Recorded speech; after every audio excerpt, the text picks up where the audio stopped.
I like a self-catching cow. I think I may have perfected the art of giving them just enough grass in the afternoon for them to eat and then come back up to the barn, because that field and this other section I'm giving them all nights. They've eaten and came up. I gave them some hay. I gave them grass today at 3:30. It is now 7 o'clock, and here they are. What's up, Trix? And it's well at. So I think that's going to work good. Did a grass walk today. I haven't looked at the analysis totally, but I think by the time I run them down through the lower pastures at half a day, that'll eke out. I just gave them a fresh silage bale today. That'll eke out enough grass, enough silage, and then they'll hit the main pasture running. And by then, everything else found that they've just eaten will have regrown. So the theory is.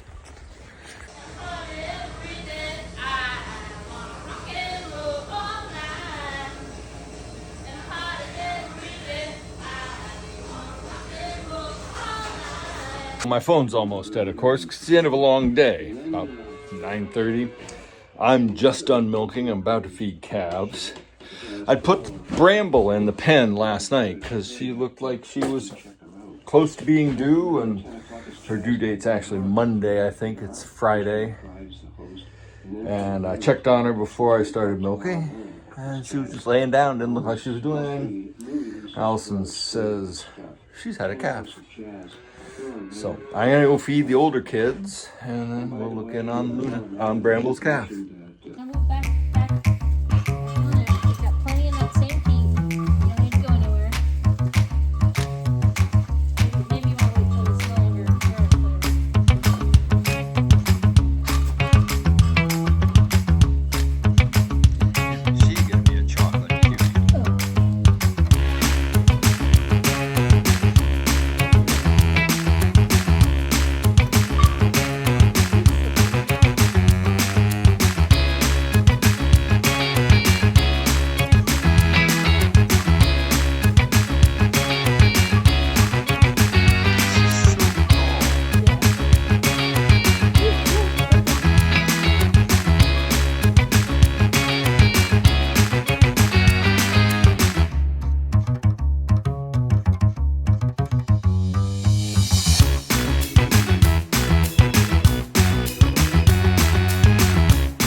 Down here for the early morning cow check, a foggy dawn, and checking on Bramble and Demeter, new calf. Wow, it is sloppy wet in here. How we doing here, little kids? How you doing, Bramble? Hi, Demeter. Baby. Everybody's moved places. Everybody's alive. That's great. It's a little wet. All right, so I made plans on cleaning this out and redressing it. Yeah, wow. We got some rain last night. Also, grass. They're on grass, so everything's slick. So I was pretty sure Bramble was going to calve yesterday. I was hoping she'd do it this morning. Last night while I was milking wasn't a bad result. I got the moo call alert that the unit had fallen off of her tail. I knew that it was also, I forgot to recharge it in between cows, so it was only a 3% battery power. So I figured that was the signal. Sure enough, it was, but I was tied up milking until Allison finished cheese making and came down and found the calf. So I am tackling the not so pleasant task of hand unloading the manure spreader. 6 tons of manure. Fortunately, it's dry right now. The idea is to see what's blocking it from advancing out the back. Something's stopping those spinners from spinning and the back from advancing. I'm assuming there's a big stone jammed in here.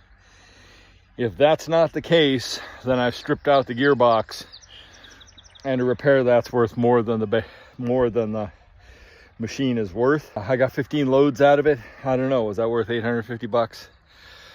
I'm not sure. I'll look again for us maybe this year. I don't know, all of a sudden there's all kinds of manure spreaders on the market, whereas before there was pretty much almost nothing. So maybe I can find parts for this to repair it, or just sell this for scrap and buy a new one. Well, a new used one. I don't have a spare $60,000 for the right manure spreader. So anyway, we're gonna get this unloaded. It'll probably take me, well, I just let the cows out. So it's home 2:30. I'll work on this for another half hour and then stop. But I figured I'd make a start on this, get as much of this out as I can right now. If I can get this working, then I'm golden. Then I can, as soon as the cows are out of this lower section in that field across the way, I can start spreading some manure in there. Digging away at this, and I've got about half of it unloaded. Decided to take a break and pick away at some other stuff. I think I may bring this up into the dooryard. It's on the ground. I guess I just drove away from it in disgust at the end of the season because it was jammed and wasn't working. And so I had to come down with something to pick it up. I'm actually thinking maybe while the cows are grazing down there, I could come here with a skid steer and just get it out of here. Won't be easy, but it'll be something. I can make it happen. And then I can work on it up there, because what I've determined, I mean, if I can get it working, great. I know I need new tires. These are old truck tires. I really should have wide flotation tires on it. And I looked at the end of last year to see if I could find, or I looked when I got it last year to see if I could find some. And I couldn't find any. Maybe there's something available now. I can't put new tires on these rims because these are old 2-part rims. They're very dangerous. They're illegal to use now. I know I have some experience with them. I know enough to get rid of them. I don't want them on this farm because they're that dangerous. It's just risky to fill up the tires because of how they can break down and come undone and kill you. This tire's pretty bad. So I need flotation tires, whatever I do with this. But I think I may have just discovered while I was tinkering around, this auger bit should spin freely, and it doesn't. It should just wheel around because there's no pressure on it. I've got all the stuff off. It should just spin. I can really reef on it and I can crank it over. And I think that's because these 2 points are corroded. And not only they're corroded, they're packed full of twine and debris, organic matter and stuff. I've been picking away at it with a knife, and they're just not coming clean as I'd like.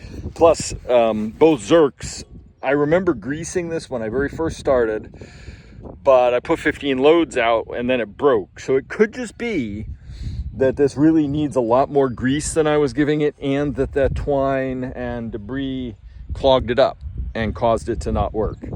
So I think I'm going to have to take off this back rotor and investigate those tubes and see if I can get them repaired.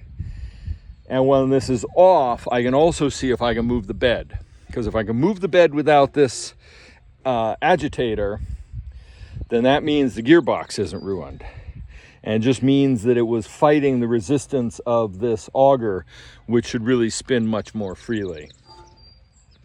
So I'm working on the manure spreader. I've got the beater out and found something interesting. Now I've taken off the easy one to get off. The other side may be a little more complicated because it's got gears on it and stuff, but look what I found. Not only is it just a pressure fit onto the shaft, and grease is what lubes it, no real bearing. This may be a race here, but doesn't appear to be a ball bearing because it was before then. But look how packed this is full of stuff. and also the fact that the shell is eaten out. Now that shell is meant to sit over this and obviously keep stuff like that out, but once it's rotted, so I think I just need to put a new one of those on, something to match that, and pop this back on. Now that's the easy side. We'll see what happens on the other side. So these parts aren't easy to come by. I could probably find them used somewhere at great price. Even if they were $100 each, and with this part intact, plus shipping, that's more than half the value of the machine. But I'm wondering why these shrouds are necessary. I mean, they're beat up. I can grind them off. They're just tack welded on. There's a piece of 4-inch inner diameter pipe, which I don't have any of. Someone might, and I might be able to put them back on, but really, they don't seem to do anything. On the actual machine, yeah, sure, when they're like that, they do keep debris from packing in around there, but as it is right now, this hole just catches everything, and this bearing race thing is pushed up tight against there. So I'm thinking I'm just going to grind them off and try and run it. I don't see that they make any kind of difference, and it would sure be great to get this going. I am going to see, I could eat. Gonna take a break. When I come back to this, I'm gonna see if I can get the apron to run, because if this was what was jammed and causing the chain to skip in the gearbox, maybe the gearbox isn't toast. I was worried about the gears being messed up. If that spins free, if this will move the bed, now maybe it's beyond. Maybe the gearbox is actually too worn and a full bed won't move. But I can hook it up to the tractor, throw the PTO on it, and see if I can move the bed back without the beater. And if that works, then I can put the beater back on and see if the whole thing works. That would be cool. It's the following day, and I'm back out here putting the manure spreader back together. I've got the rings cut off from inside the bushing assemblies, and I'm just putting things back. It looks like one side's missing a shim, but I guess I'll have to I'll just live with that. This is either going to work or it isn't. This is either the cause, and it was really bound up, so I'm certainly contributing to it. But I won't know. I haven't hooked it up to the tractor because I realized that the loose chain on the other side would have caused issues if I tried to run the bed without the beater bar being in, and I didn't want to take the chain off because it involved removing other stuff. So we're just going to put this beater bar back in and give it a shot and see what happens. Well, that is a mostly empty manure spreader, so a little bit at the head, and that is a thick coating put on the field. So it worked. I can't believe it. Well, I can, because I kind of knew what I was doing, but so I have 3 things left to do on this. I need to tighten up the chain. It's sagging horribly. I need to change the tires, find something for the tires, and I've got to put a jack stand on it that actually works. And then I should be set. I should be good to go. That's a success. I'm really happy with that. Oh, I missed a zerk. Oh, shoot. This grease fitting is on there. Oh, the other 4th thing I got to do is put some kind of guard. The way this operates, I don't know. This comes, so it comes back and swings down in, and so it oftentimes is flinging stuff at the tractor, and I do not want to break a window. All my manure has stone in it, so I'm thinking about putting some kind of guard here. That's the 4th thing I gotta do. Now, I did mark up the field quite heavily. Take the parking brake off. I did mark up the field quite heavily. I'm not happy about that because that's compaction. That's less grass will grow there despite it being fertilized. But I only made 1 trip up and back. Just test the spreader, get it spread. So yeah, that's the result. I need to tighten up on that spreader apron chain, get it up off the deck because it's right down on the ground. And if I can do that, then I can put some shorter tires on it. Now I've been trying to find any kind of tires, some kind of tires. What's on there now are the wrong ones. They're the split rim heavy duty truck tires. They're awfully narrow. I really want some wide flotation tires. And I have a couple sets. I just need to see if the arbor hole in the middle is big enough. I think I can steal them off the hay wagon. If I can do all of that, then I got a working spreader. And it worked great. I wasn't paying attention to the spread rate. It was just wide open. So in the future, I wouldn't want to spread at that high a rate. But yeah, that's a win. Happy with that. Another day, and I'm back out here at the manure spreader. It worked great yesterday, and it continues to run. I just had it in gear because I needed to advance the bed chain. There's 3, maybe 4 types of manure spreader apron chains, it's called. This isn't the most modern type, but it's also not the most antique type. I've been baffled by this chain, but I happened to notice last night late as I was just standing here staring at it that a couple of the links have been bolted. So, and also those links happen to be in a strange spot within the chain. It seems like there's either 6 or 7 links between the bars, the scraper bars, except in this one section where there's 14. And there's not a special scraper bar link. So it's not like the bar's missing. It's that there's extra links. So I think that's where and that's where also where these bolts are. So that's where I'm targeting to remove some links of chain. And so I've got some ratchet straps pulling. I've backed off on the adjustment points all the way loose, because what I want to do is the chain was so stretched and so long, and it was at the maximum of tightening it. It's almost like someone replaced the chain or did some work on the chain without adjusting the tensioners. So I backed completely off on the tensioners. My theory then is I will remove links from the chain, get it set to where it should be, and then I can use the tensioner to continue tensioning the chain as it gets looser. Now I don't want to have to buy a new bed chain and new rails and parts, because that gets expensive fast. It's about $1,000 minimum just for the chain. Now the chain is supposed to be within 2 inches of the bottom of the bed, and I'm close. I'm 4 inches now, maybe 5. So, but I'm also at the maximum that I can tighten these ratchet straps. So I think we're gonna take what we can gain. I think I'm gonna take what I can gain and call it good enough. I don't wanna overstretch the chain and risk breaking it.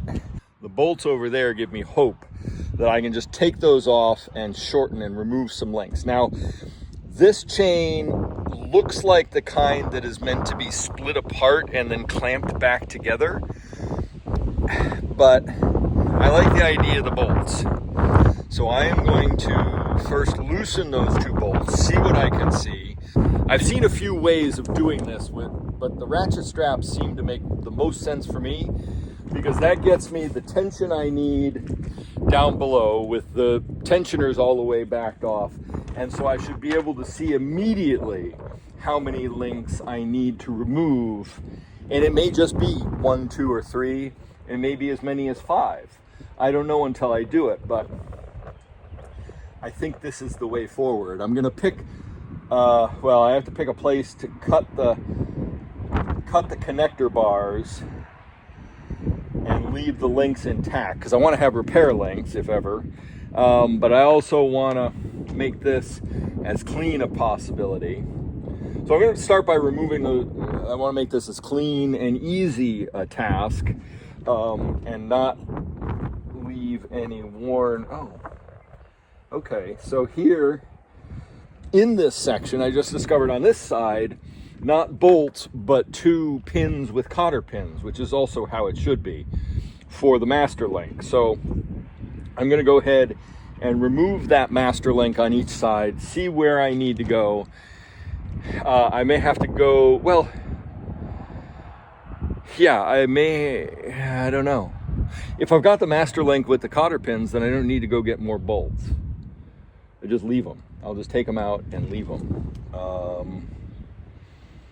Take them out and put them back and reuse them, so I don't have to go buy new bolts. So I can get this done right now. I am going to have to go to Tractor Supply to get a new jack, because I want to put that jack is shot, and I'm thinking of just cutting it off and mounting a different jack on this other side, a weldable jack, because that will make this vastly more usable. And then, so that's with the jack fixed and the chain tightened, that's 2 of my 4 remaining projects. I dug out this piece of chain link fence that I want to mount to protect the back window of the tractor from having things flung up at it. It's not perfect, it's not ideal, but I have it. And I'm thinking what I need to do is make some kind of pipe that hangs here and is welded. Just weld the pipe to here and hang it down, that I can cut this bottom, I guess this is the bottom, cut this bottom bar off, cut back the middle bar, and then make it so that this will just slide down in a couple of pipes. Then it could be removed if it's not needed. I think that would be the fast and easiest way, and I think I also have all the materials to do that. I do have to be a little careful because this bar has to come up and down. So I have to relax that in the relaxed position. Unfixing the bed chain, I'll make it so that that bar is back in the neutral position all the way forward and tight, because that's the maximum speed on the chain. So, and that'll give me the point that where I don't want to interfere with that when I put on this pipe system to hold that. That's for the future. It's just, it needs something, because I do not like the way, without a second beater. Now this model may have come with a triple beater, a double beater up here, but it doesn't have it. That was an option. But this beater here tends to fling stuff as it's going forward to pick the stuff up and throw it out. It's also pitching stuff back. And I don't like that window getting hit. It's gonna break one of these days, because we have only stony manure right now. So I'm gonna get in here and take out the links that I can take out, and we'll get back to it, and we'll see what progress I can make from there. I am so close to being able to take 3 links out, but I just can't. I've been fighting it for about a half hour. I can't get the ratchet straps any tighter, and I'm afraid that if I tighten it too much, the train's just going to re-stretch and could snap, and then it's a bigger mess. So I'm only going to take 2 links out. That still gained me, well, it was dragging on the ground. The chain was dragging on the ground before, especially when this thing was loaded. It was definitely dragging on the ground. So having them up closer to the bed, even if I'm only taking 2 links out, and that's with the thing fully slacked off, so I can tighten it there. And like I said, I don't want to make it too tight and break things. So we're going to take 2 links out instead of 3. Hope that does, well, it's going to be better than it was. Simple as.